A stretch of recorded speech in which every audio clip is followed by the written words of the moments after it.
Hi friends, మనం ఈరోజు బాస్మతి రైస్తో కాకుండా మామూలు రైస్తో బిర్యానీ తయారు చేసుకునే విధానాన్ని చూద్దాం.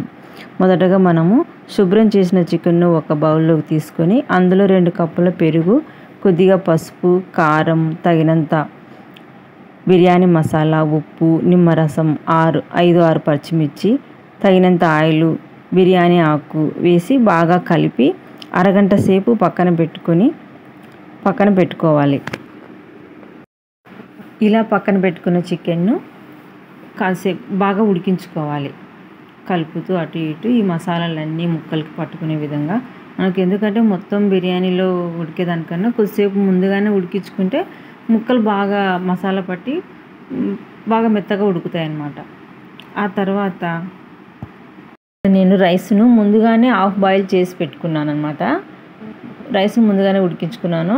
అలా ఉడికించుకున్న రైస్ను ఈ చికెన్ పైన చల్లి ఒక లేయర్ మొత్తం రైస్ వేసిన తర్వాత దోరగా వేయించుకున్న ఆనియన్స్, పుదీనా, కొత్తిమీర, నిమ్మరసం, నెయ్యి వీటన్నింటిని ఒక లేయర్ వేయాలి. తర్వాత నెక్స్ట్ మళ్ళా రైస్ వేసి అదేవిధంగా మళ్ళీ కొత్తిమీర, నిమ్మకాయ ఇవన్నీ మళ్ళీ ఇంకొక స్టెప్లో వేయాలన్నమాట. ఇక్కడ వీడియోలో చూపించిన విధంగా వేయండి. ఈ విధంగా రెడీ చేసుకున్న తర్వాత స్టవ్ వెలిగించి ఉడికించుకోవాలి. బాగా ఉడికేటప్పుడు మనం మధ్య మధ్యలో చూడాలి. మళ్ళీ మధ్యలో ఎక్కువ మంట పెట్టకుండా మీడియం ఫ్లేమ్లో పెట్టుకుంటే మాడిపోకుండా అడిగంటకుండా ఉంటుందన్నమాట.